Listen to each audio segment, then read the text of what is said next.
रही है। किसी के साथ कुछ गलत काम किया, फिर दोस्तों को दिखा रहा है, देखो मैंने ये काम किया है। अपने गुनाह की नुमाइश करना, अपने गुनाह को शेयर करना और अपने गुनाह को बताना, यह अल्लाह को बहुत नापसंद है। अल्लाह के नबी फरमाते हैं ये खुल्लम खुल्ला गुनाह करना है और अल्लाह इसको माफ नहीं करेगा।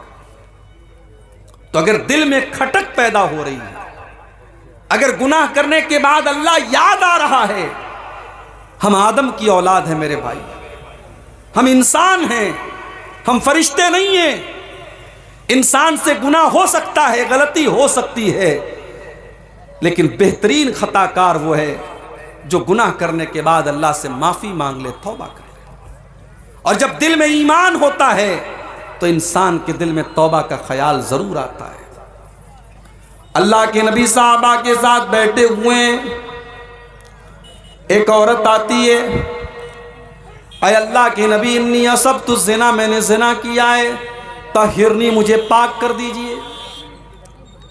शादीशुदा औरत थी, जानती थी इस्लाम के अंदर शादीशुदा अगर मर्द या औरत ज़िना कर ले तो उसकी सजा क्या है, जानती थी कि जान मार दी जाएगी, कत्ल कर दी जाएगी। सब कुछ जानने के बावजूद वो अल्लाह के नबी के पास आती है, अय अल्लाह के नबी मैंने ज़िना किया है और मैं नहीं चाहती कि आखिरत में मुझे ज़िना की सज़ा दी जाए। अय अल्लाह के नबी मैं तौबा करना चाहती हूँ, मैं ज़िना की सज़ा लेना चाहती हूँ, मुझे सज़ा दे दीजिए, मुझे पाक कर दीजिए ताकि आखिरत में मुझे सज़ा न मिले। अल्लाह अकबर, कौन सी ताकत थी मेरे भाइयों जो वो उस औरत को अल्लाह के नबी की अदालत में लेकर के आती है। आज तो मुजरिम अदालत से भागता है, आज तो मुजरिम रिश्वत दे करके सोचता है मैं सजा से बच जाऊं, लेकिन जब ईमान पैदा होता है तो मुजरिम अदालत में चल करके आता और कहता है कि मुझे सजा दी जाए। अल्लाह के नबी ने टालने की कोशिश की, आपने कहा जाओ क्या बात कर रही हो, उसने कहा मुझे टालने की कोशिश न कीजिए, मैंने ज़िना किया है और मैं उसका सबूत भी लेकर के आई हूं, मैं हमल से हूं, मैं पेट से हूं, है अल्लाह के नबी मुझे ज़िना की सजा दे दीजिए। आपने कहा ठीक है जाओ, जाओ जब बच्चा पैदा हो तब आना, जाओ जब बच्चा पैदा हो तब आना, तुमको हम अभी सजा नहीं दे सकते। 9 महीने का टाइम दे दिया अल्लाह के नबी, 9 महीने का टाइम दे दिया। भाग सकती थी, कोई रिकॉर्ड नहीं रखा अल्लाह के नबी ने, कहीं नाम नहीं नोट किया, सहाबा को उसका नाम लिख करके नहीं दिया, उसको 9 महीने का मौका दे दिया, जा तो भाग सकती है तो भाग जा। 9 महीने गुजर गए, बच्चे का जन्म हुआ, बच्चे को गोद में लेकर के आती है, अय अल्लाह के नबी मैं वही औरत हूं, मैं वही गामेदिया हूं जो 9 महीने पहले आपके पास आई थी और आपसे ये कह रही थी कि मुझे ज़िना की सज़ा दे दीजिए। अय अल्लाह के नबी मुझे पाक कर दीजिए, मुझे ज़िना की सज़ा दे दीजिए। अल्लाह के नबी ने फरमाया तुम्हारा बच्चा भी छोटा है, माँ के दूध पर निर्भर है, जब तक ये बच्चा माँ का दूध पी रहा है तब तक हम तुम्हें ज़िना की सज़ा नहीं दे सकते। जब तुम्हारा बच्चा माँ का दूध छोड़ दे, जब रोटी खाने लगे तब तुम मेरे पास आना। अल्लाह के प्यारे नबी ने 2 साल का मौका उस औरत को और दे दिया कि अब अगर वो भागना चाहे तो भाग सकती है। अल्लाह के नबी उसको भूल जाएंगे, सहाबा उसको भूल जाएंगे। 2 साल का टाइम गुजर गया, उस औरत का बच्चा रोटी खाने लगा, अपने बच्चे को इस हाल में लेकर के आती है कि बच्चे के हाथ में रोटी का टुकड़ा है। अय अल्लाह के नबी मैं वही औरत हूँ जिसने आपके पास आकर के ज़िना का इकरार किया था। अय अल्लाह के नबी देखिए मेरा बच्चा रोटी खाने लगा, अब तो मुझे ज़िना की सज़ा दे दीजिए। नबी अकरम ने बच्चा एक मुसलमान के हवाले किया, जमीन में गड्ढा खोदा गया,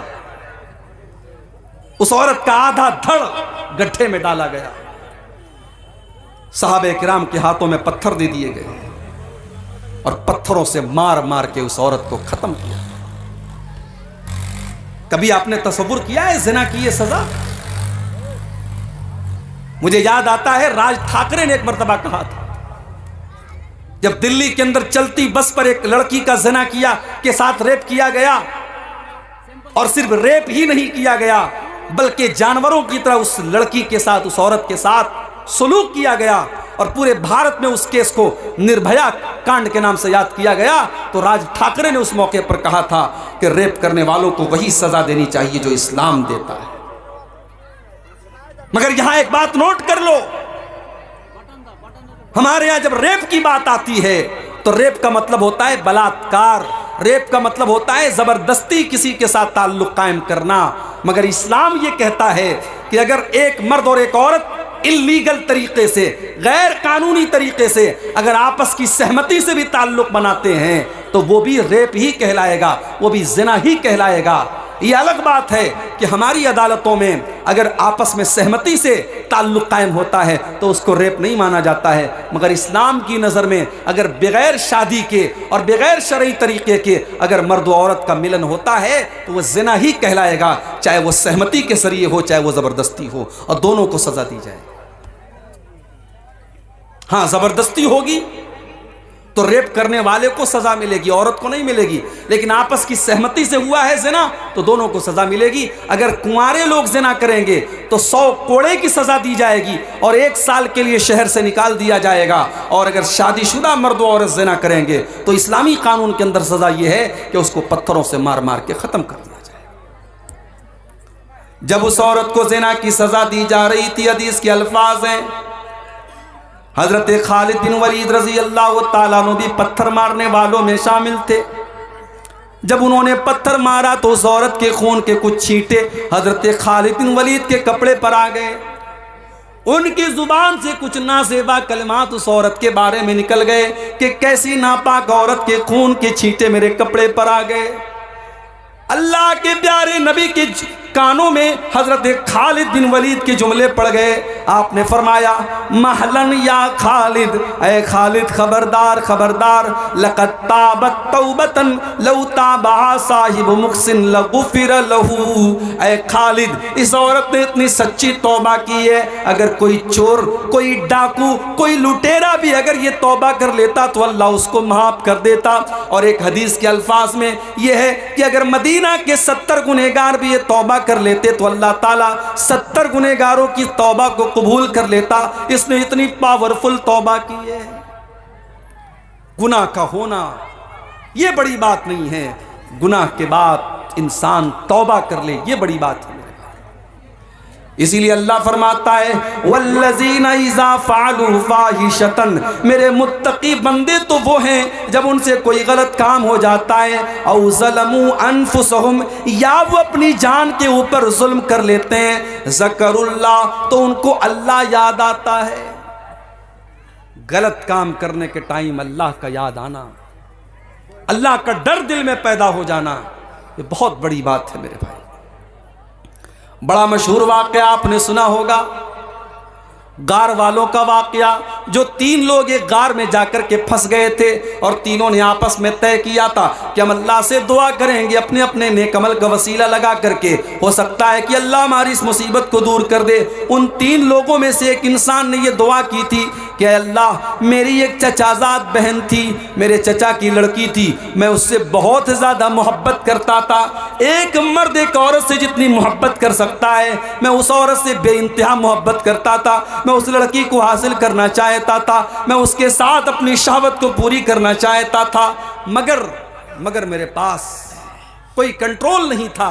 उसको पाने की कोशिश कर रहा था लेकिन मैं हासिल नहीं कर पा रहा था। एक मर्तबा सूखा पड़ गया, कहत साली पड़ गई और वो गरीब लड़की थी, गरीब औरत थी, वो मेरे पास आती है, मुझसे मदद मांगती है और मैं उसको 100 दीनार देने का वादा करता हूँ। 100 दीनार या 120 दीनार देने का मैं वादा करता हूं, इस शर्त पर कि वो मेरी ख्वाहिश को पूरा करेगी, मेरी बरसों की इच्छा को और मेरी ख्वाहिश को वो पूरा करेगी। अय अल्लाह, उस औरत के साथ मैं गलत काम करने के लिए तैयार हो गया। और जब ऐन मौके पर मैं उस औरत के साथ अपनी ख्वाहिशात को पूरा करना चाहता था और मैं उस औरत के साथ जिना करने वाला था, बदकारी करने वाला था, ऐन मौके पर उस औरत की जुबान से निकला, इत्तक़िल्लाह वला तफ़ुज़्ज़ल ख़ातम इल्ला बिहक़्क़िही। अल्लाह से डर, और जिस चीज़ का तुझे इख्तियार नहीं है, जिस चीज़ की अल्लाह ने तुझको इजाज़त नहीं दी है, उस चीज़ का तू इस्तेमाल न कर। जो चीज़ तेरे लिए जायज़ नहीं है उस चीज़ को तू इस्तेमाल न कर। आय अल्लाह, उस औरत की ज़ुबान से जब ये जुमला मैंने सुना, मैंने फ़ौरन उस गलत काम के इरादे को तर्क कर दिया। मैंने वो 120 दिनार भी उसको दे दिए और मैंने ज़िना का इरादा भी तर्क कर दिया। आय अल्लाह, अगर ये अमल मैंने तेरे डर से किया था तो आय अल्लाह तू आज इस मुसीबत को दूर कर दे। बुखारी शरीफ के अल्फाज हैं, अल्लाह तबारक व तआला ने उन तीनों लोगों की दुआओं की वजह से उनको गार से नजात दे दी और बचा लिया। मेरे प्यारे साथियों, ये होता है गुनाह के टाइम अल्लाह का डर अगर आपके अंदर है तो इस बात की दलील है कि कहीं ना कहीं आपके दिल में ईमान मौजूद है।